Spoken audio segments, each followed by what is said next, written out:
इसको हटा देते हैं। ओके, लिखा हुआ है the famous specimen of sculpture. ये जो आप देख सकते हैं, ये जो साइन जो बना रखा है इसका कुछ मतलब होता है, ये अक्षर नहीं है जैसे हमारे यहाँ पर अक्षर होता है और का ऐसे।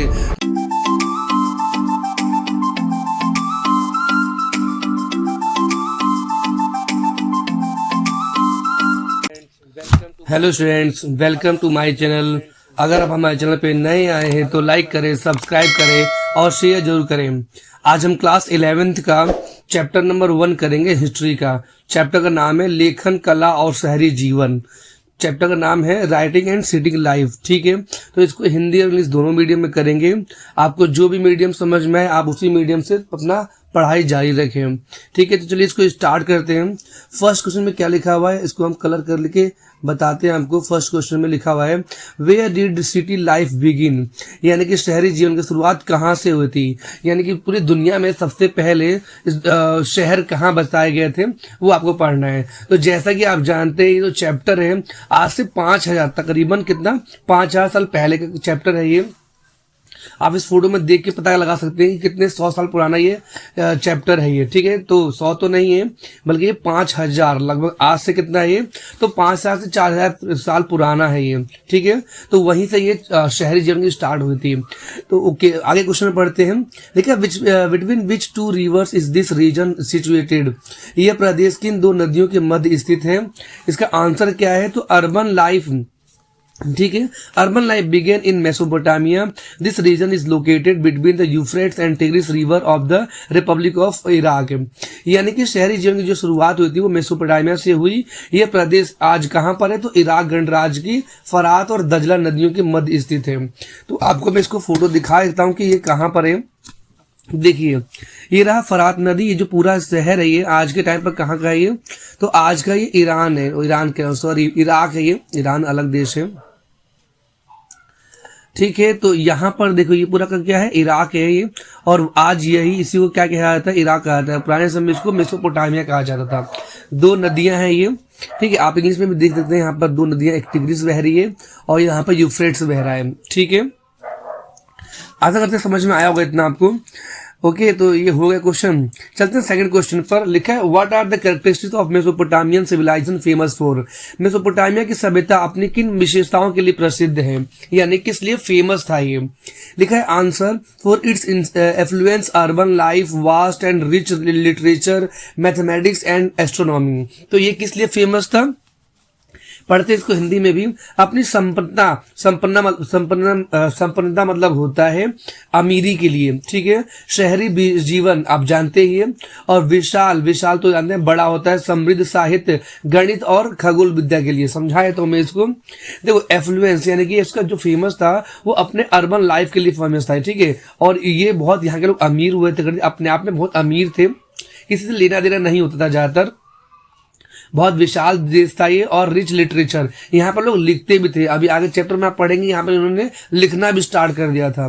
ठीक है, मैथमेटिक्स, इन्होंने मैथ्स का भी यूज किया था। तो आपने अगर पढ़ा हो क्लास 9th में, √2 की वैल्यू जो होती है 1.414। ठीक है, तो इन्होंने भी यही यूज किया था। और एस्ट्रोनॉमी मतलब होता है खगोल विद्या। इसका मतलब ये होता है जो चांद तारों के बारे में पढ़ाई करते हैं उसे हम कहते हैं एस्ट्रोनॉमी। आज हमारे साइंटिस्ट लोग चांद पे पहुंच गए हैं, तो ये भी कुछ उनके बारे में पता लगाते थे कि आज बारिश होगी कि नहीं होगी, ग्रहण होगा कि नहीं होगा। तो ये लोग भी अपना यूज किया करते थे एस्ट्रोनॉमी, खगोल विद्या। चलते हैं क्वेश्चन नंबर 3 पर। लिखा है when did archaeological discovery begin in Mesopotamia, यानी कि मेसोपोटामिया में पुरातत्वीय खोजों की शुरुआत कब हुई, यानी इसके बारे में लोगों को पता कैसे चला, तो जब जमीन खोदा गया था तब पता चला। और जमीन खोदा कब गया था यहाँ पर, तो 1840 में। ठीक है, क्योंकि ये 3 से 4 हजार साल पहले की बात है, हम 5000 भी बोले तो गलत नहीं होगा, इतने समय पहले की बात है। तो ये सब कुछ दब गया था, लेकिन जब इसकी खुदाई दोबारा स्टार्ट इस टाइम में होती है 1840 में, तो हमें इसके बारे में पता चलता है। ठीक है, आशा करके समझ में आया होगा। अगर आपको यहाँ तक समझ में आया है तो इस चैनल को सब्सक्राइब करें और शेयर जरूर करें और लाइक भी जरूर करें। ठीक है, चलते हैं अगले क्वेश्चन पर। क्या लिखा है? मेसोपोटामिया के 2 स्थलों के नाम बताओ जहां लंबे समय तक उत्खनन कार्य चला। ठीक है, काफी लंबे समय तक यहाँ पर खुदाई हुई थी। Name to site Mesopotamia where excavation work was carried out for a long time. बहुत टाइम के लिए बहुत ज्यादा यहाँ पर एक्सकवेशन हुआ था, खुदाई यहाँ पर हुई थी। तो वो शहर कौन है? उरुक और मारी। ठीक है, उरुक और मारी के वो 2 शहर हैं। तो इसको देख लेते हैं कहाँ पर पड़ते हैं दोनों। देखिए, ये रहा उरुक इधर है और मारी ये रहा। ठीक है, आप लोग इस फोटो में यहाँ पर देख सकते हैं, उरुक इधर का ही है तो यहाँ पड़ता है मारी।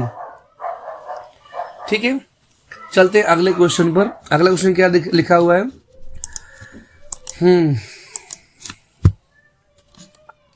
लिखा है why was Mesopotamia important to Europeans.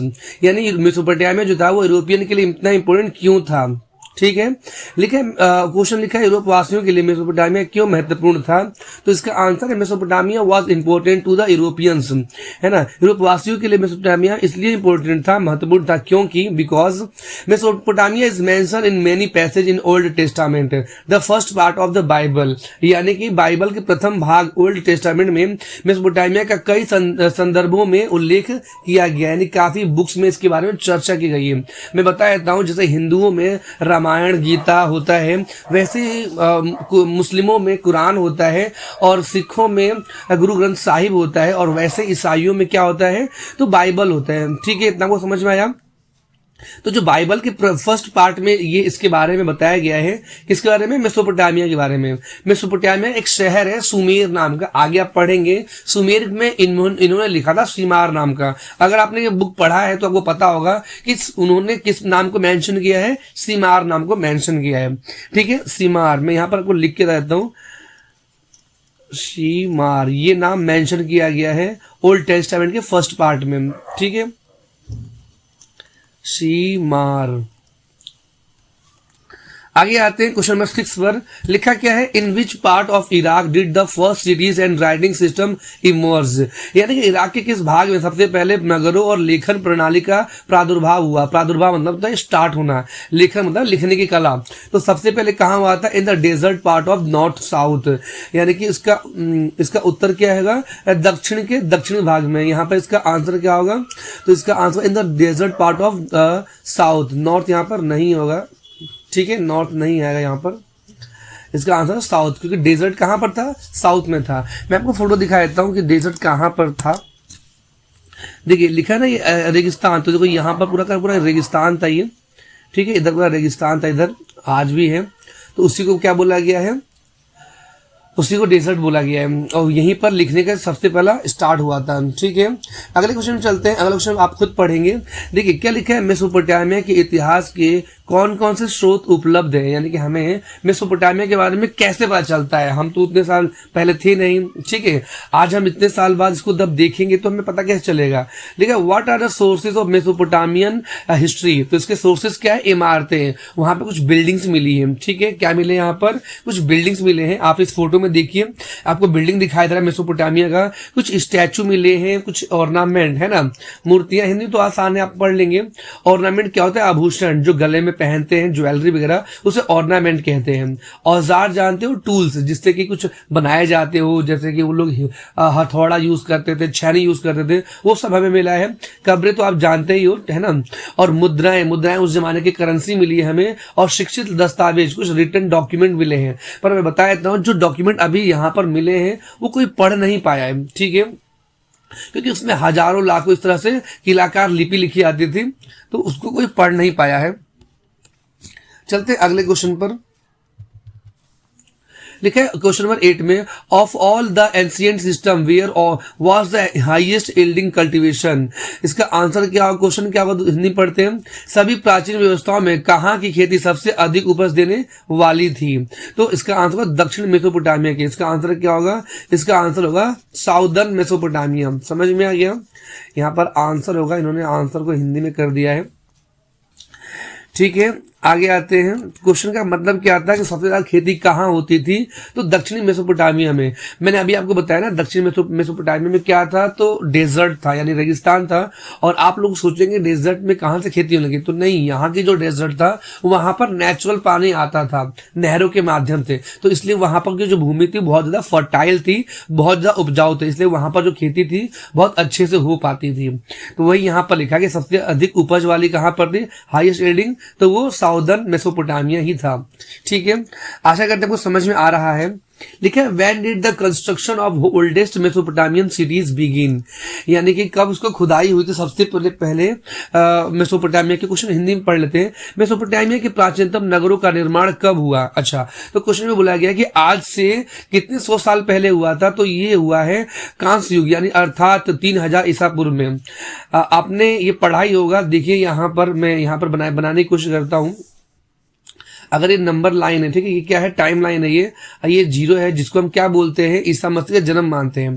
और आज चल रहा है 2000, मान लो आज चल रहा है 2025, ठीक है। आप जब भी वीडियो देखो 26-27 में, तो अगर ये 25 चला, तो अगर हम आगे से पीछे कर दें तो यहाँ पर ये कितना होगा, ये 2000 हो जाएगा। उसके पहले कितना है, ये 3000, ठीक है, 3000, वही यहाँ बताया गया कि 3000।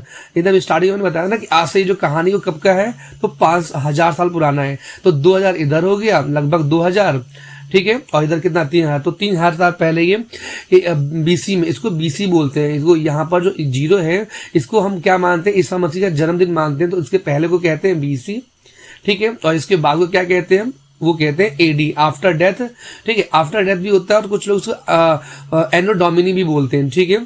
तो इसके पहले बीसी यानी ईसा पूर्व कहते हैं। इस क्वेश्चन का मतलब बताया था। क्वेश्चन मतलब ये कि जो मेसोपोटामिया में जो घर बनाए गए थे वो कब बनाए गए थे, तो 3000 ईसा पूर्व, 3000 ईसा पूर्व से बनाए गए थे। आशा करते हैं आपको समझ में आ रहा है, ठीक है। लिखा हुआ कांसा, और अगले क्वेश्चन लिखा है कांसा कौन सी दो वस्तुओं से मिश्रण से बनाया जाता होगा? Bronze is made from a mixture of which 2 metals, यानी कि कांसा किससे बनता है? तो आपने क्लास 10th में ये पढ़ा होगा, एलिमेंट वाले चैप्टर में, मेटल एंड नॉन मेटल वाले चैप्टर में आपने पढ़ा होगा कि तांबा यानी कॉपर और टिन को जब हम मिला देते हैं, ठीक है, तो क्या बन जाता है, हमारा कांसा बन जाता है। इसी को ब्रॉन्ज कहते हैं। आपने देखा होगा खिलाड़ियों को ब्रॉन्ज मेडल मिलता है, तो जो ब्रॉन्ज मेडल होता है वो इन्हीं दो का मिलकर बनाया होता है, ठीक है। आशा करते हैं को समझ में इतना आ गया। क्वेश्चन आगे आते हैं, तो लिखा है शहर अथवा कस्बे किस प्रकार अस्तित्व में आते हैं? जब किसी ओके, क्वेश्चन इसको पढ़ लेते हैं, इंग्लिश में भी चलते ना। लिखा है हाउ डू सिटीज और टाउन्स कम इनटू एग्जिस्टेंस। इसका आंसर क्या लिखा हुआ है, जब किसी अर्थव्यवस्था में खाद्य उत्पादक के अतिरिक्त अन्य आर्थिक गतिविधियां विकसित होने लगती हैं, तब एक स्थान पर जनसंख्या का घनत्व बढ़ जाता है, फलस्वरूप कस्बे अस्तित्व में आते हैं, ठीक है। इसका क्या मतलब है, इसका मतलब ये कि when economic activities other than food production start developing, मतलब अगर मान लो कि आप लोग, आपका गांव यहाँ पर है, यहाँ पर 2-4 घर इधर, और यहाँ पर हमें क्या मिल गया है, ऐसा मान लो कि यहाँ पर हमें पानी मिल गया है, पानी का कुआं मिल गया है, और भी ऐसी चीजें हैं जो जरूरत है। तो यहाँ पर अगर वो चीज नहीं है तो लोग यहाँ पर ट्रांसफर हो जाएंगे और इसके आसपास रहना स्टार्ट कर देते हैं। धीरे धीरे करके यहाँ पर और भी चीजें यहाँ पर डेवलप होंगी, जैसे यहाँ पर अस्पताल, चाहे कुछ भी चीज यहाँ पर डेवलप होता रहेगा, तो लोग यहाँ पर रहना स्टार्ट कर देंगे, और ये क्या बन जाएगा, तो धीरे करके एक शहर पूरा बन जाएगा। और उसी को यहाँ पे बोला कि किस तरह से बनता है, तो यहाँ पर वो सारी सुविधाएं जो मिल जाती है, तो धीरे करके यहाँ पर लोग आ जाते हैं और यहाँ पर जनसंख्या बढ़ जाती है, और क्या बन जाता है, एक तरह से ये कस्बा या शहर बन जाता है। आशा करते हैं ये भी आपको समझ में आया होगा। The density of population increases, जो डेंसिटी वो बढ़ जाती है लोगों की in one place, as a result towns come into existence, और इससे क्या फायदा होता है, टाउन्स बन जाते हैं, ठीक है।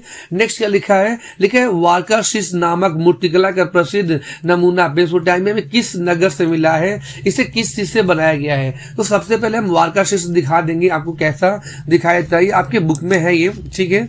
मैं आपको दिखाया था, तो ये है वारकाशीस, ठीक है। आपने इसको पढ़ लिया होगा, हम इसको आशा करते हैं इसको हटा देते हैं। ओके, लिखा हुआ है the famous specimen of sculpture name वारकाशीस has been found from which city of Mesopotamia, what was it made of, यानी जो ये मिला है हमें वारकाशीस, वो किसका बना था? तो अगर आप उस पैराग्राफ को अच्छे से पढ़ेंगे तो उसमें सब दे रखा है, इसको मैं शॉर्ट में समझा देता हूँ। वारकाशीस नामक मूर्तिकला का प्रसिद्ध नमूना मेसोपोटामिया के उर नगर से मिला है। तो कहाँ से मिला है, ये उर नगर से मिला है। आपके एग्जाम में ये पैसे पूछा जा सकता है कि ये कहाँ पर मिला है, उस जगह को मार करें। तो देखो आपको उर दिखाई दे रहा है यहाँ पर, ये उर, ठीक है। और यहाँ पर क्या है, तो ये रहा और इधर दिखाई दे रहा होगा। ओके, तो आगे आते हैं पेज पर। और में मिला है ये, ठीक है। और ये कैसे बनाया गया था, इसे सफेद संगमरमर को तराश कर बनाया गया था। बाकी इसमें डिटेल नहीं लिखा है, इसमें डिटेल के लिए आप उस पेज को पढ़े, उसमें लिखा हुआ है कि उसकी जो आंखें वहां पर डामर डाला गया है। डामर वही होता है जिससे रोड बनाया जाता है। लिखा है, अब आंसर पढ़ लेते हैं। A famous specimen of sculpture called वर्काशिस has been found from the city of Mesopotamia. It was carve out of white marble. इसको व्हाइट मार्बल से भी बनाया गया और भी कीमती पत्थरों से बनाया गया है ना, लापिस लाजुली। यहाँ पर आप पढ़ेंगे तो दिखाई देगा आपको, आप अगर खुद से बुक पढ़ेंगे, मैं आपको समझा रहता हूँ। और जितने भी क्वेश्चन लिखे सारे इंपॉर्टेंट क्वेश्चन है ये। मेंशन एंड, तो चलिए अगला क्वेश्चन पढ़ते हैं। अगले क्वेश्चन में क्या दे रखा है, तो क्वेश्चन नंबर 13 में ये बोला गया है कि शहरी जीवन की कोई 2 विशेषताएं बताओ, ठीक है। यानी कि उसका मतलब ये हो गया, mention any 2 characteristics of urban life.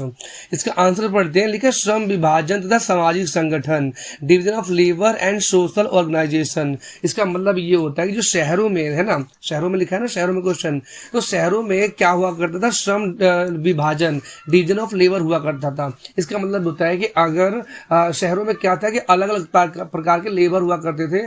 जिस तरह से आपको नल गड़वाना है तो एक लेबर चाहिए, या घर बनाना है तो लेबर अलग चाहिए, या तो आपको खिड़की दरवाजे लगाना है तो अलग लेबर चाहिए। यानी शहरों में हर काम के लिए अलग अलग लेबर होती।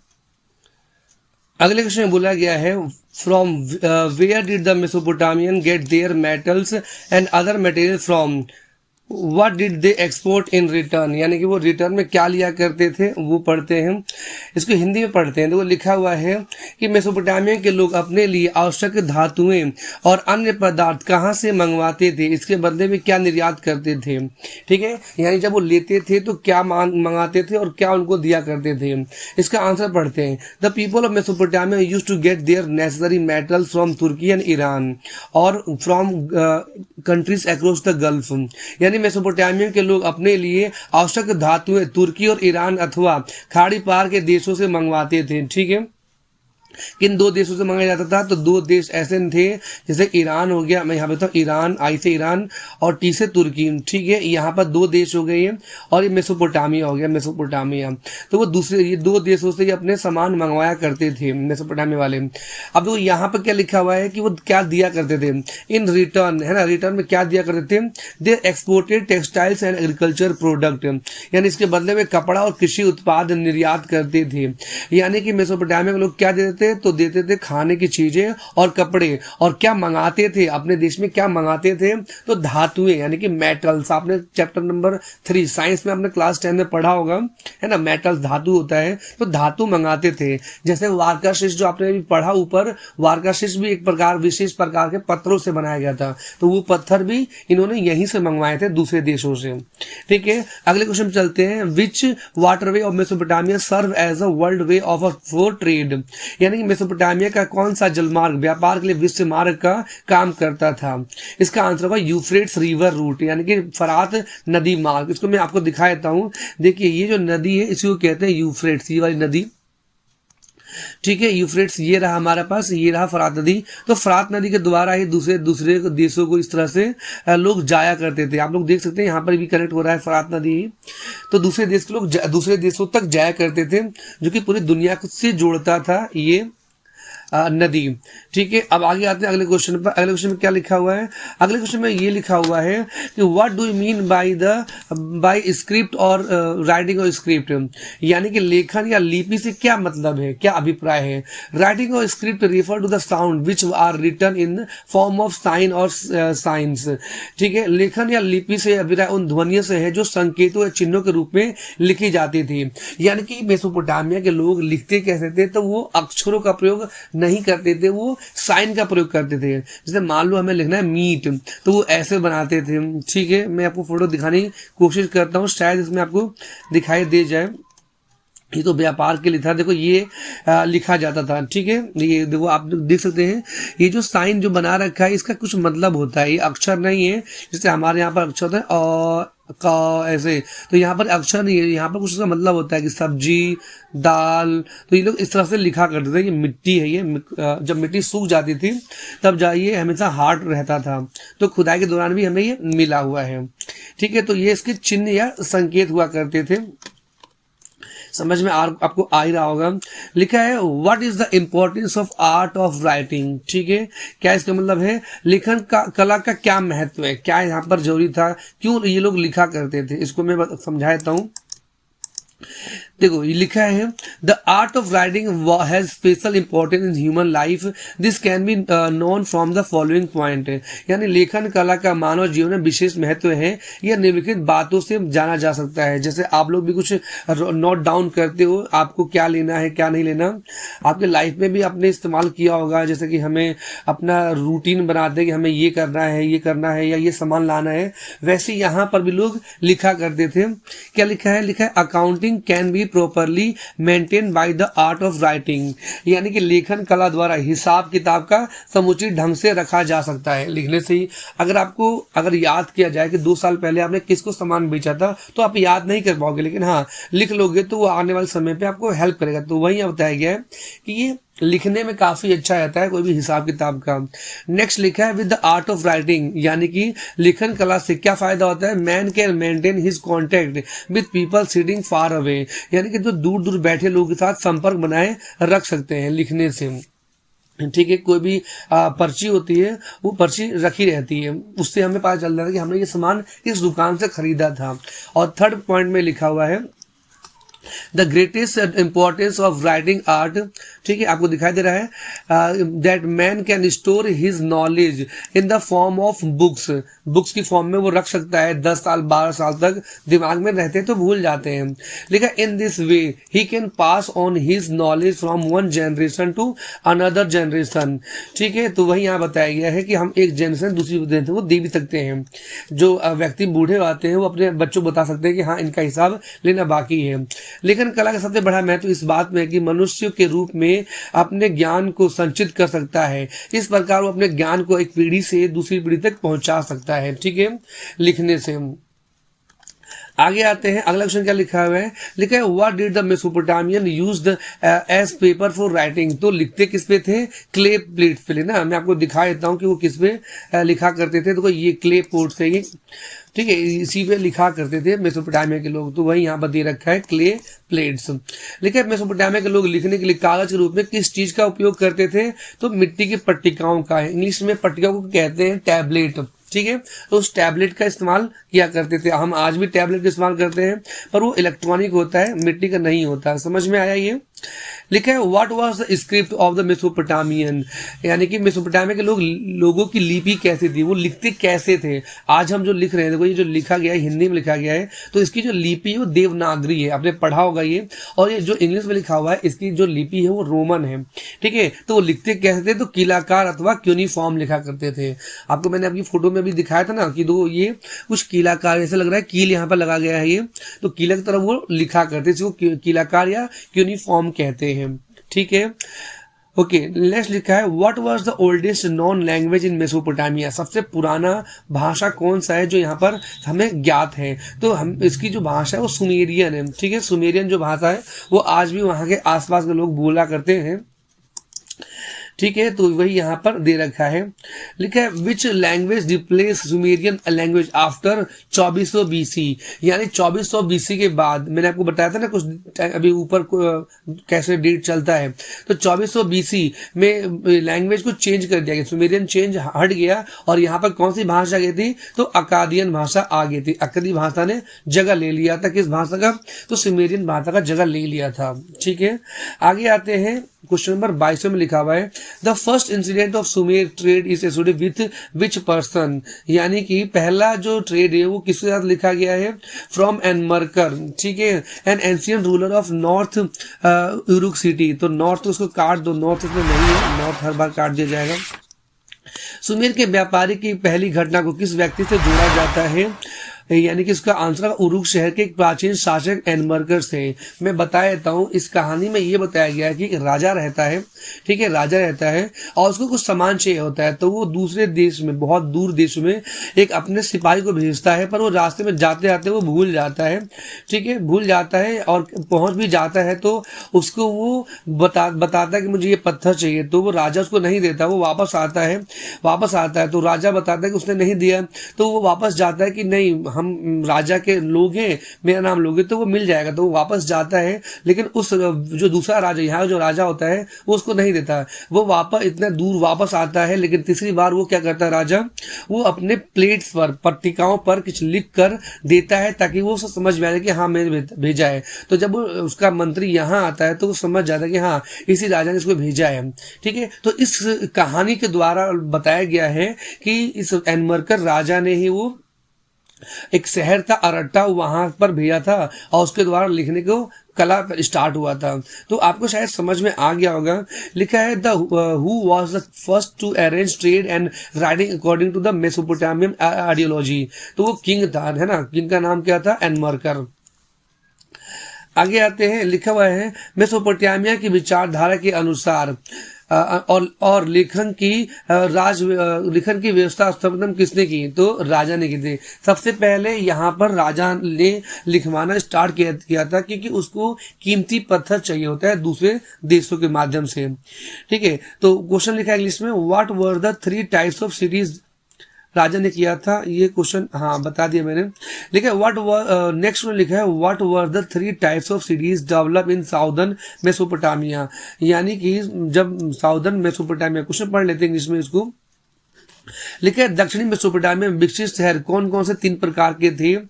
तो फर्स्ट थे यहाँ पर सिटीज डेवलप अराउंड टेम्पल, यानी टेम्पल मान लो ये हो गया, उसके आसपास से जो लोग रहा करते थे इस तरह से, तो ये पूरा शहर बन गया था। मैंने आपको बताया था अभी कुछ देर पहले ही। तो वो एक शहर बन गया, यानी कि मंदिरों के चारों ओर विकसित शहर। दूसरा लिखा है cities develop as a trade centre. तो दूसरा मान लो कि यहाँ पर कुछ ट्रेड हो रहा है धीरे करके, तो लोग यहाँ पर रहना स्टार्ट कर देते हैं और ये पूरा क्या बन जाता था, शहर बन जाता था। या देखिए व्यापार केंद्र के रूप में विकसित शहर।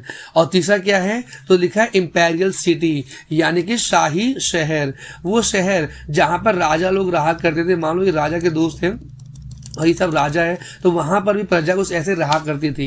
इसमें से आपका इंपॉर्टेंट यही 2 है, इन्हीं के बारे में एग्जाम में पूछा जाता है। ठीक है, चलते हैं अगले क्वेश्चन पर। अगला क्वेश्चन में क्या लिखा हुआ है, name the 2 gods and goddess of Mesopotamia. इसका हिंदी पढ़ लेते हैं। मेसोपोटामिया की 2 देवी देवताओं के नाम बताओ। The moon god Ur and Inanna. ठीक है, यानी कि चंद्र देव तथा प्रेम और युद्ध की देवी इन्नाना। एक इसमें कौन देवता थे, तो चंद्र देवता थे जो कि उर नाम था उनका, और एक प्रेम और युद्ध की देवी थी, उनका नाम था इन्नाना। ठीक है, मून मतलब होता है हमें चंद्र। ठीक है, तो चंद्र जो थे वो उर के उनका देवता थे, वो उर देवता थे, वहां पर उर लिखा हुआ है। और जो इन्नाना थी वो गॉडेस थी, किनकी, लव और वॉर की। ठीक है, आपको फोटो में आपको दिखा देता हूँ, यही थी जो गॉडेस थी, आपको समझ में आया होगा। नेक्स्ट क्या लिखा है कि right a distinction between old Mesopotamian temples and houses. Mesopotamia के पुराने मंदिर तथा घरों में एक अंतर बताइए। तो मंदिर और घर में क्या अंतर होता है, आपका घर और मंदिर में तो अंतर होता है, वैसे यहाँ पर कुछ अंतर हुआ करता था। पढ़ते हैं इसको। The walls of the temples folded inwards and outwards after a certain distance. The walls of ordinary houses did not have this feature. यानी कि मंदिरों की दीवार एक विशेष दूरी के बाद भीतर की ओर फिर बाहर की ओर मुड़ी होती थी। यानी कि आपका ये घर है, मान लीजिए आपका ये कुछ घर है, तो जो दीवारें वगैरह थी इस तरह से बैंड हुआ करती थी। ठीक है, किसके, मंदिरों की। लेकिन घरों की जो दीवारें थी वो बैंड नहीं हुआ करती। दोनों में यही अंतर है। इस बात को दोबारा समझाता हूँ, जो मंदिरों की दीवारें थी वो इस तरह से अंदर की ओर बैंड हुआ करती थी, लेकिन अंदर और बाहर दोनों तरफ इस तरह से। लेकिन जो घर थे वो इस तरह से नहीं हुआ करते थे। वही यहाँ बताया गया है कि साधारण घरों की यह दीवारों की विशेषता नहीं थी, नॉर्मल था ये। ठीक है, नेक्स्ट क्या लिखा है who was considered to be owner of the farm, fishery, field and livestock of the people in Mesopotamia. यानी कि मेसोपोटामिया में खेतों, मत्स्य क्षेत्रों और तथा लोगों के पशुधन का स्वामी किसे माना जाता था। यानी कि इनके गॉड कौन थे, किन किन के, मछली के, खेतों के और वो जानवरों के गॉड किसे माना जाता था, तो आराध्य देव को, टू द एडोरेबल गॉड को ही इनको माना जाता था कि गॉड ही इनकी रखवाली करते हैं। ठीक है, आगे आते हैं क्वेश्चन नंबर 28 पर। 28 में बोला गया है mention any two characteristics of the religion of the Mesopotamia, यानी कि मेसोपोटामिया के लोगों के धर्म की कोई दो विशेषता बताओ। फर्स्ट दे रखा है the community of Mesopotamia had their own presiding deity, यानी कि मेसोपोटामिया के समुदाय को अपना अपना इष्ट देव होता था, यानी वो अपने देव को मानते थे, अलग अलग देव उनके हुआ करते थे। और नेक्स्ट लिखा है people used to offer food curd and fees to the god and goddess, यानी यहाँ के जो लोग थे वो लोग क्या करते थे, देवी देवताओं को अन्न तथा दही और मछली अर्पित करते थे। आज हम लोग प्रसाद चढ़ाते हैं, वैसे ही प्रसाद चढ़ाते हैं, प्रसाद खाते हैं हम लोग, या लड्डू चढ़ाते हैं, ठीक है। तो यहाँ पर जो लोग थे वो क्या चढ़ाते थे, अन्न चढ़ाते थे, दही चढ़ाते थे, या मछली भी अर्पित करते थे भगवान को, ठीक है। लिखा है what was the importance of potter's wheel for the urban economy, यानी कि शहरी अर्थव्यवस्था के लिए कुम्हार के चौक का क्या महत्व था। इसका आंसर पढ़ लेते हैं, यानी इसके क्वेश्चन का मतलब क्या है वो बताता हूँ। शहरों में जो व्हील था, ये जो ऐसे व्हील आपने देखा होगा, इससे क्या होता है, तो जो मटका होता है इसको गोल घुमाकर मटका बनाया जाता है। तो उसके लिए क्या यहाँ पर इंपॉर्टेंस था, तो पढ़ लेते हैं। लिखा the work of making utensils using chalk by the Potter took from the workshop, यानी कि कुम्हार द्वारा चॉक के प्रयोग से बर्तन बनाने के काम एक कार्यशाला का रूप में ले लिया गया, और अब ऐसे जैसे कई बर्तन साथ बनाए जाने थे, तो यहाँ पर नए नए प्रकार के बर्तन बन रहे थे। Now many identical utensils begins to be made simultaneously, तो यहाँ पर अब एक साथ बहुत सारे बर्तन बनने स्टार्ट हो गए थे मेसोपोटामिया में। आगे पढ़ते हैं क्वेश्चन नंबर 30 पर। What confirm the fact that Mesopotamia society was majority of wealth was concentrated in A small class, यानी कि इससे हमें कहाँ से पता चलता है, क्वेश्चन हिंदी पढ़ते हैं। देखो इस तथ्य की पुष्टि किस बात से होती है कि मेसोपोटामिया के समाज में धन दौलत का अधिकतर भाग एक छोटे से वर्ग में केंद्रित था। हम कैसे पता करेंगे कि वहां पर अमीर लोग तो थे लेकिन बहुत कम हुआ करते थे और गरीब लोग ज्यादा थे, ये बात हम कैसे पता करेंगे।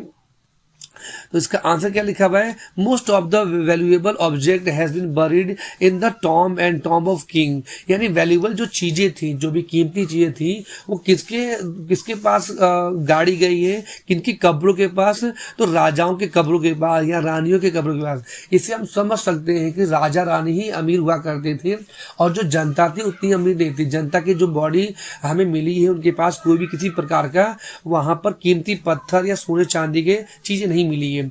This confirms that much of the wealth in Mesopotamian society was concentrated in a small class। इससे हमें क्या पता चलता है, इस बात से पता चलता है कि मेसोपोटामिया के समाज में धन दौलत का अधिकतर भाग एक छोटे से वर्ग में केंद्रित रहा, यानी कि अमीर लोग बहुत कम हुआ करते थे।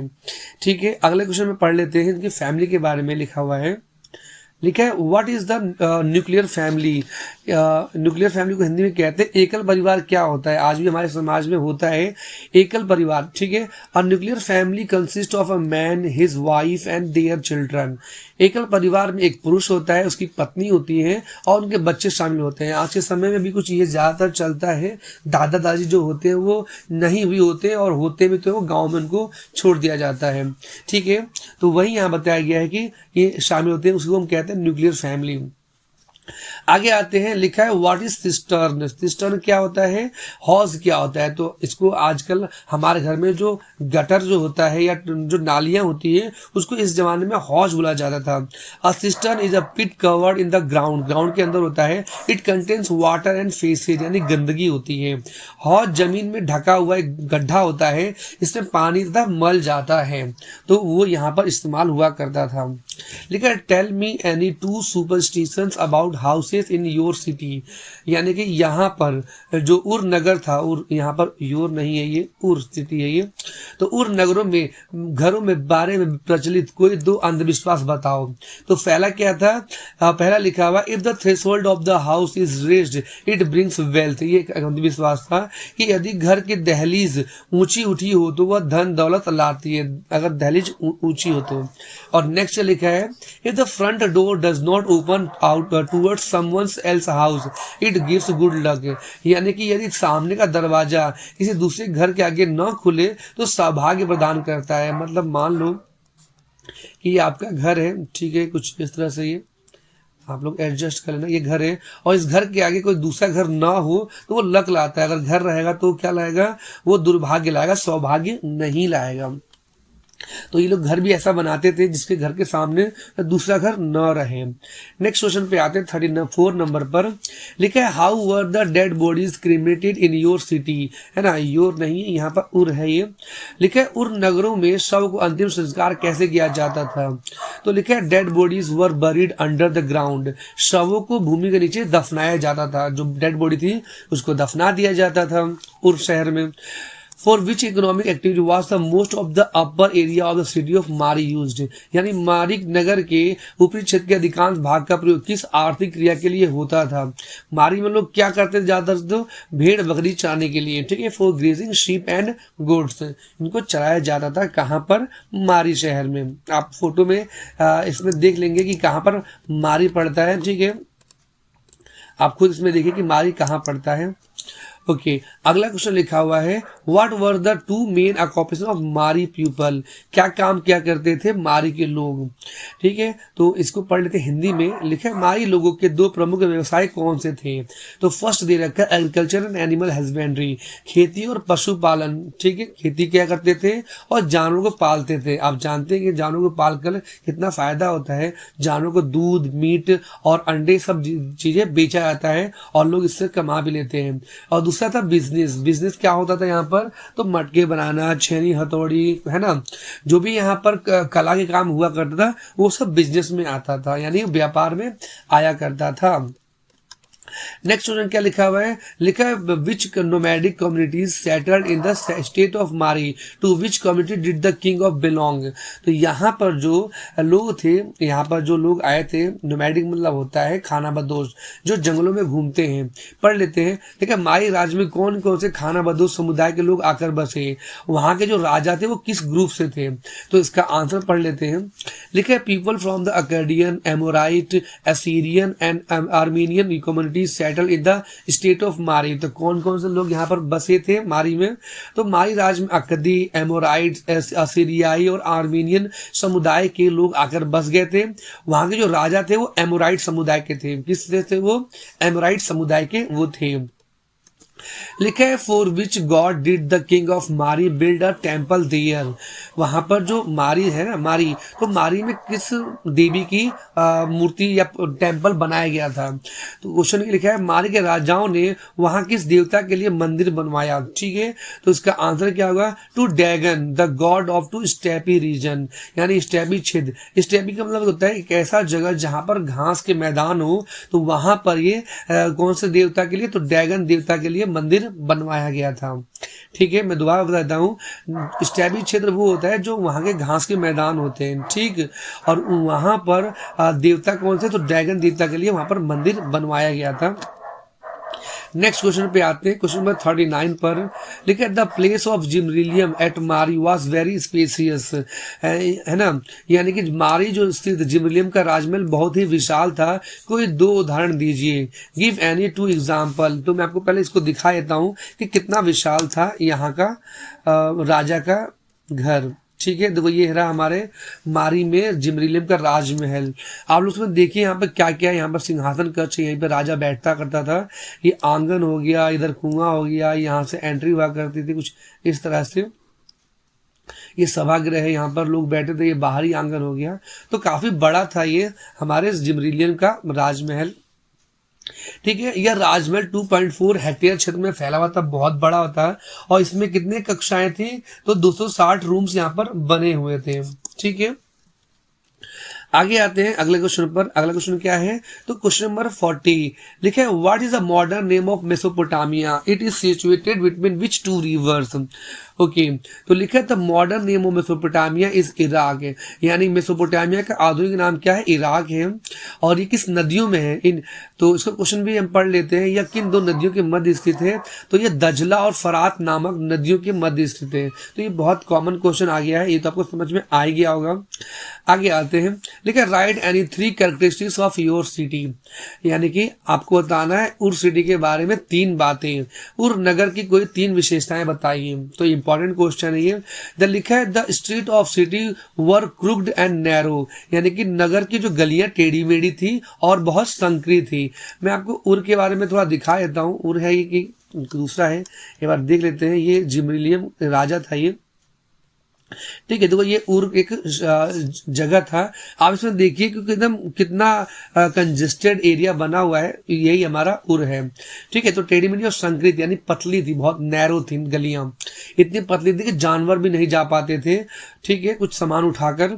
लिखा हुआ है कि there were drains and earthen tubes for drainage, जल निकासी के लिए नालियां और मिट्टी की नलिकाएं बनी हुई थी। तो आज हमारे जो नालियां होती है वो किसकी बनी होती है? पत्थर की बनी होती है, ईंट की बनी होती है, लेकिन यहाँ के जो नालियां थी वो मिट्टी से बनी हुआ करती थी। People use to put all the garbage in the street after cleaning their houses, लोग अपने घरों की सफाई के बाद सारा कूड़ा कचरा गलियों में डाल देते थे। तो वो लोग ऐसा किया करते थे, ठीक है।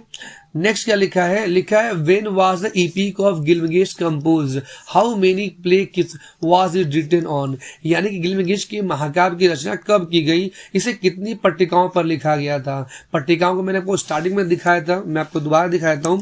देखो इसको कहते हैं पट्टिकाएं, इस पर लिखा जाता था कहानी, किताबें या अकाउंटिंग, कोई भी हिसाब किताब लिखा जाता था। तो वही ये लिखा गया था 2700 से 2500 BC में। This poem was written on 12 plates, यहाँ पर प्लेट्स लिखा है यानी 12 टैबलेट पे लिखा गया था, ठीक है। इसको हिंदी में पढ़ लेते हैं। लिखा है गिलगामेश की महाकाव्य रचना कब हुई थी, तो इसको हुआ था ये 2700 से 2500 ईसा पूर्व, ठीक है, ईसा पूर्व बोला गया है। यह काव्य 12 पट्टिकाओं पर लिखा गया था, टोटल 12 टैबलेट्स पर इसकी कहानी लिखी गई थी। ओके, क्वेश्चन नंबर नेक्स्ट में आते हैं। What is Mesopotamian greatest gift to the world, यानी कि मेसोपोटामिया दुनिया को क्या दिया है, क्या गिफ्ट किया है जो आज भी इसका इस्तेमाल करते हैं। संसार को मेसोपोटामिया की सबसे बड़ी देन क्या है?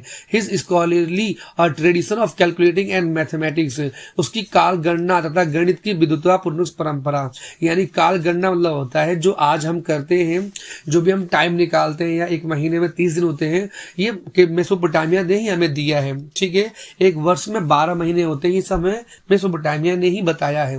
आया समझ में? उसके अलावा कुछ मैथ्स भी दिए हैं, जैसे कि √2 की वैल्यू होती है 1.414, इसके आगे भी और वैल्यू होती है, आप अपने बुक में देखेंगे तो आपको दिखाई देगा, ठीक है। लिखा है how did the Mesopotamia people divide time, उन्होंने टाइम को कैसे डिवाइड किया है। लिखा भी है क्वेश्चन कि मेसोपोटामिया के लोगों ने समय का विभाजन किस प्रकार किया हुआ था। तो their time division was based on the moons orbit around the earth, तो वो लोग क्या क्या करते थे, वो देखा करते थे कि क्या कहते हैं पृथ्वी के ऐसे अराउंड कैसे पृथ्वी मून घूम रहा है, तो उसके अकॉर्डिंग उन्होंने बनाया था। According to this a year 12 month, उन्होंने 12 मंथ बनाया था। अ मंथ 4 वीक, उन्होंने एक हफ्ते में, एक महीने में 4 हफ्ते बनाए थे। A day was divided into 24 घंटे 24 आवर, और 1 घंटे में उन्होंने 60 मिनट बनाया था, ठीक है। तो इसको हिंदी में बताने की जरूरत नहीं है, बहुत ही इजी पॉइंट है ये जो हमें मेसोपोटामिया ने पूरी दुनिया को दे रखा है। नेक्स्ट लिखा है who was Ashurbanipal, mention to his achievement, okay, यानी कि Ashurbanipal was the last king of Assyria. तो ये आंसर ही है ये जो असुरबेनिपाल वो थे, वो एकदम आखिरी, ये इंपॉर्टेंट क्वेश्चन है कि आखिरी राजा कौन था मेसोपोटामिया के, तो यही थे, असुरबेनिपाल ही थे जो एकदम आखिरी राजा थे, ठीक है। तो उन्होंने क्या क्या उन्होंने किया था, तो लिखा है उन्होंने उपलब्धियां बता रखा है, तो यहाँ पर लिखा है he establish a library in his capital Nineveh, ठीक है। तो उन्होंने अपनी राजधानी निनेवा में एक पुस्तकालय की स्थापना, पुस्तकालय होता है लाइब्रेरी, तो वहां पे उन्होंने बनाया था। और he collected plaques of history, epics, literature, astrology etcetera, तो उन्होंने उस लाइब्रेरी में इतिहास यानी कि हिस्ट्री के बारे में, महाकाव्य जो ईश्वर के बारे में जो किताबें हैं वो लिखी थी या रखा था। यहाँ पर साहित्य, ज्योतिषी मतलब होता है कि आज हम दूसरे का हाथ देख के बताते ना कि तुम्हारा फ्यूचर ऐसा होगा वैसा होगा, उसी को ज्योतिषी कहते हैं। तो वो सब की जो किताबें हैं यानी कि पट्टिकाएं, किताबें थी नहीं, पट्टिकाओं को यहाँ पर इकट्ठा करवाया था इन राजा ने। नाम क्या था उनका, तो नाम था असुरबेनिपाल, ठीक है, अगले क्वेश्चन पे आते हैं। तो अगला क्वेश्चन क्या लिखा हुआ है, अगला क्वेश्चन पढ़ लेते हैं। लिखा है why was Babylonia considered the centre of high culture, यानी कि बेबीलोनिया, सबसे पहले इसको मैं आपको दिखाऊंगा फोटो में कि ये कहाँ पड़ता है बेबीलोनिया। ठीक है, तो आप इसमें खुद देखिए बेबीलोनिया कहाँ पड़ता है। ये रहा बेबीलोनिया। ठीक है, अगर ये मैप में आ जाता है तो आप टिक कर देना। लिखा है बेबीलोनिया वाज कंसीडर, क्वेश्चन पढ़ते हिंदी में, बेबीलोनिया को उच्च संस्कृति का केंद्र क्यों माना जाता था। यहीं पर सबसे ज्यादा लोग, ऐसा माना जाता था कि यहीं पर हाई कल्चर के लोग रहते हैं, ऐसा क्यों। तो Babylonia was considered to be center of high culture because many of cities were here were famous for their huge collection of plates। यहाँ पर काफी प्लेट्स थे, तो इसका मतलब हम ये समझ सकते हैं, मैं बता देता हूँ। जैसे मान लीजिए कि एक जगह से हमें बहुत सारा प्लेट्स मिलते हैं, वो पट्टिकाएं मिलती हैं पढ़ने वाली। ठीक है, एग्जाम्पल के तौर पर यहाँ पे बहुत सारी पट्टिकाएं यहाँ से हमें मिलती हैं और यहाँ पर नहीं मिलती, यहाँ पर नहीं मिलती। तो जहाँ पर मिलेगा हम वो क्या मानेंगे कि वहाँ के लोग बहुत पढ़े लिखे लोग हैं या काफी कल्चर वाले लोग हैं। और जहाँ पर हमें किताबें या कुछ भी नहीं मिलेगा तो हम क्या समझेंगे कि वहाँ के लोग तो पढ़े लिखे थे ही नहीं। तो यहाँ पर जो शहर था ये बेबीलोनिया, इसमें क्या मिला था, तो बहुत सी किताबें कह रहा हूँ, पट्टिकाएं मिली थी। तो इसके हमने ये समझ लिया कि यहाँ पर क्या था, उच्च संस्कृति का केंद्र था, यहाँ पर लोग पढ़ने भी जाया करते थे। ठीक है, आशा करता हूँ समझ में आया होगा। तो अगर आपको समझ में आ गया तो प्लीज इस वीडियो को लाइक करें और सब्सक्राइब और शेयर जरूर करें अपने दोस्तों के साथ, ताकि उनके भी नंबर अच्छे आ जाए। ठीक है, नेक्स्ट क्या लिखा हुआ है 47 में, when and who liberated Babylonia from एसीरियन occupation, यानी कि बेबीलोनिया को असीरियाई आधिपत्य से कब और किसने मुक्त कराया, किसने इसको आजादी दिलाया था बेबीलोनिया को असीरियाई लोगों से, यानी असीरियाई लोगों ने इस पे कब्जा कर लिया था बेबीलोनिया पर। तो Nebuchadnezzar, a knight of southern कोचार, नॉर्थ को काट दो, ये दक्षिण कछार के एक शूरवीर नेबुकोडनेस्सर ने 625 ईसा पूर्व में आजादी दिलवाया था। ठीक है, तो ये जो राजा थे इन्होंने आजादी किसको दिलाया था, बेबीलोनिया को, किससे, असीरिया से। ठीक है, तो आपको ये समझ में आ गया होगा। लिखा है who was the last ruler of independent Babylon, तो अब की बार ये पूछा गया है बेबीलोन का आखिरी राजा कौन था। Tell me one of his function, यानी कि स्वतंत्र बेबीलोन का अंतिम शासक कौन था, उसका एक कार्य बताओ। The last ruler of independent Babylon was नेबोनिडस। ठीक है, नेबोनिडस जो थे वो आखिरी शासक या राजा थे। He repaired the ruined statue of king Sargon of Akkad. ठीक है, तो उन्होंने अक्कद के जो राजा थे सारगोन, उसकी जो टूट गई मूर्ति थी उनको मरम्मत करवाया था। किन्होंने करवाया था, तो नेबोनिडस ने करवाया था मरम्मत, किसकी मूर्ति, सारगोन की जो टूट गई थी। ठीक है, चलते हैं अगले क्वेश्चन पर। अगला क्वेश्चन क्या लिखा हुआ है, लिखा हुआ है describe 2 important characteristics of the city Babylon. ठीक है, 2 बातें बताना है बेबीलोन के बारे में, तो मैं बता देता हूँ। लिखा है को हिंदी में, बेबीलोन नगर की 2 महत्वपूर्ण विशेषताएं बताओ। ओके, 2 बातें बताए जाते हैं। First the area of the city Babylon was more than 850 hectare, यानी कि बहुत ही ज्यादा था, 850 हेक्टेयर में ये फैला हुआ था। बेबीलोन नगर जो क्षेत्रफल था वो 850 हेक्टेयर से अधिक था। ठीक है, there were large palaces and temples located in it, इसमें बड़े बड़े राजमहल और मंदिर स्थित थे। तो मैंने आपको अभी बताया ना कि बेबीलोन ही वो जगह था जहां पर काफी ज्यादा लोग पढ़े लिखे लोग थे, यानी वह हाई कल्चर लोग थे, और यहीं पर मंदिर भी थे। तो मंदिर के बारे में हिसाब किताब और जो बातें लिखी थी वो यहीं पर थे, राजा के दोस्त लोग लिखा करते थे। ठीक है, आगे लिखा है 50वें में, व्हाट वाज मेसोपोटामिया मीन। ठीक है, मतलब होता है मेसोपोटामिया का क्या मतलब होता है। ठीक है, इसको हिंदी में पढ़ लेते हैं। लिखा है मेसोपोटामिया क्या अर्थ है। Mesopotamia is drive from the Greek word mesos, ये किस वर्ड से लिया गया है, ग्रीक वर्ड से, मेसोस से लिया गया है, एंड पोटामस। ठीक है, देखो मेसो मीन्स होता है मिडिल। ठीक, देखो आप लोग ऐसे याद करते हो, एम से दोनों ही, मेसोस मतलब मिडिल, एपोटामस मतलब रिवर। दस the term Mesopotamia indicate the fertile region between 2 river, 2 नदियों के बीच में ये जो जगह था बहुत ही फर्टाइल यानी उपजाऊ था, यहाँ पर किसी भी प्रकार का खेती संभव था यहाँ पर। ठीक है, हिंदी में भी पढ़ लेते हैं। लिखा है मेसोपोटामिया यूनानी भाषा के 2 शब्दों मेसोस तथा पोटेमस से बना है। मेसोस का अर्थ है मध्य तथा पेटोमेस का अर्थ है नदी। इस प्रकार मेसोपोटामिया शब्द नदियों के मध्य स्थित उपजाऊ प्रदेश को इंगित करता है। बहुत ज्यादा ये ये जो जगह था यहाँ पर उपजाऊ था, किसी भी प्रकार की खेती हुआ करती थी। लिखा है how is the term cuneiform formed. तो क्यूनिफॉर्म के बारे में मैंने बताया था ना, जो कीलाकार लिपि थी, ठीक है, वही यहाँ पर लिखा है। क्यूनिफॉर्म शब्द कैसे बना। The word cuneiform is derive from the two Latin words cuneus and forma. Cuneus means peg and forma means shape, ठीक है। तो लिखा गया है क्यूनिफॉर्म शब्द लैटिन भाषा के दो शब्दों क्यूनियस तथा फॉर्मा से मिलकर बना है। ये क्यूनियस का अर्थ है खूंटी तथा फॉर्मा का अर्थ है आकार। तो खूंटी के आकार के यहाँ पर बनाया गया था। तो यहाँ पर जो क्यूनियस का मतलब होता है, उसका मतलब ये भी होता है कि कुछ इस प्रकार से कीलाकार लिखा जाता था। ये देखिए, ये है ना, ये कीलाकार लिखा जाता था, तो वह यहाँ पर बताया गया है। अगले क्वेश्चन पे आते हैं। अगला क्वेश्चन क्या लिखा है, what was the literacy law, why was literacy law in Mesopotamia. Literacy मतलब होता है पढ़ा लिखा होना, ठीक है। लिखा है मेसोपोटामिया में साक्षरता कम क्यों थी। तो इसका आंसर देखते हैं। साक्षरता मतलब होता है पढ़ा लिखा, कम पढ़ा लिखा। तो the number of symbol in Mesopotamia script was in 100। Moreover these icons were very complex for this reason the literacy rate in Mesopotamia was low. यानी कि मेसोपोटामिया की जो लिपि जो थी वो सैकड़ों में थी। मैं आपको दिखाने की कोशिश करता हूँ। इसमें तो ये सब लिपि दे रखा है, इसमें कौन याद करेगा। इसका मतलब मीट होता है, इसका मतलब सब्जी होता है, इसका मतलब दुकान होता है, इसका मतलब जहाज होता है पानी वाला, है ना, ये नाव होता है। तो इसको कौन याद कर पाएगा। बहुत कम ही लोग ऐसे होंगे जो याद कर पाएंगे, ठीक है। आप लोगों को तो अपनी किताबें याद नहीं होती होंगी, तो क्या आप इसको याद कर पाएंगे, है ना, नहीं याद कर पाएंगे, सिंपल सी बात है। तो वही यहाँ बताया कि बहुत सैकड़ों में थी। अगर मैं बात करता हूँ क से कबूतर, ख से खरगोश और ज्ञ से ज्ञानी, तो इसमें कितने वर्ड्स होते हैं, 36। 36 तो कोई भी याद कर लेगा। एपिसोड में 26 होते हैं, कोई भी याद कर लेगा। लेकिन सैकड़ों यानी 100 से ज्यादा, है ना, 100 से ज्यादा अगर देखा है तो याद करना है तो मुमकिन ही नहीं है। तो जो लोग थे वहां पर वो याद किया करते थे। इसके अतिरिक्त ये चिन्ह बहुत ही जटिल थे, बहुत ही ये कॉम्प्लेक्स थे। इसी कारण मेसोपोटामिया में साक्षरता दर बहुत ही कम थी, है ना। तो मेसोपोटामिया जो शहर था वहां पर लोग बहुत कम पढ़े लिखे लोग थे। अगर लिखा है व्हाट डज द गिलमेगिस epic signify the significance of, यानी कि गिलमेगिस महाकाव्य किस बात के महत्व को दर्शाता है।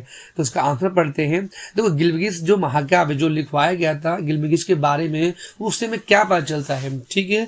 द गिलमेगिस epic shows the importance of Mesopotamian cities, यानी जो गिलमेगिस लिखवाया था वो किसके बारे में हमें बताता है, तो मेसोपोटामियन सिटीज के बारे में हमें बताता है, ठीक है। This shows that the people of Mesopotamian were very proud of their cities, यानी जो मेसोपोटामिया के लोग थे वो अपने शहर में बहुत ज्यादा गर्व किया करते थे। इससे पता चलता है कि मेसोपोटामिया के लोगों को अपने नगरों पर बहुत अधिक गर्व था, ठीक है। तो उनको बहुत ज्यादा गर्व था अपने शहरों पर, ओके। तो इसलिए ये महाकाव्य बहुत इंपॉर्टेंट बन जाता है, जो कि लिखवाया किसने था, गिलमेगिस, जो कि एक राजा था। तो चलते हैं अब इसके आखिरी क्वेश्चन पर। ये एकदम आखिरी क्वेश्चन है। तो अगला क्वेश्चन जो लिखा है आखिरी वाला, लिखा है Ashurbanipal's library at Nineveh was centred in the temple of which deity, why was it famous. यानी असुरबेनिपाल का जो निनेव स्थित पुस्तकालय किस देवता के मंदिर में केंद्रित था और ये क्यों विख्यात है, यानी किस देवता के लिए उन्होंने लिखवाया था। तो Ashurbanipal's library was centred in the temple of his presiding deity, यानी कि असुरबेनिपाल का पुस्तकालय उसके इष्ट देव नाबू के मंदिर में केंद्रित था, है ना। कौन के, वो किसको मानता था, तो नाबू एक ईश्वर थे उनके, तो वो उसको मानता था, ठीक है। यह अपने 1000 मूल ग्रंथों तथा 30,000 पट्टिकाओं के लिए विख्यात था। तो उसपे नाबू के बारे में, नाबू जो उनके देवता थे उनके बारे में असुरबेनिपाल ने कितने लिखवाए थे, तो 100 टेक्स्ट लिखवाए थे और 30,000 प्लेट्स यानी कि टैबलेट्स पे लिखवाया था। 30,000 प्लेट, आप समझ सकते हैं इस पे कितने थे, तो 30,000। अभी तो यहाँ पर एक ही है, 30,000 प्लेट्स पे उनके बारे में इस राजा ने लिखवाया था, ठीक है। तो आपको ये चैप्टर समझ में आया होगा, और अगर नहीं समझ में आया है तो आप इस वीडियो को दोबारा देखिए, और अगर फिर भी नहीं समझ में आता है तो आप हमें कमेंट सेक्शन में कुछ भी पूछ सकते हैं, हम उसका जवाब जल्द से जल्द देंगे, ठीक है। तो अगर ये वीडियो आपको समझ में आया है तो आपका दिल से धन्यवाद, ठीक है। बाकी आपको पता ही क्या करना है, लाइक सब्सक्राइब तो करना ही है, ठीक है। आज के लिए इतना ही, ओके, धन्यवाद।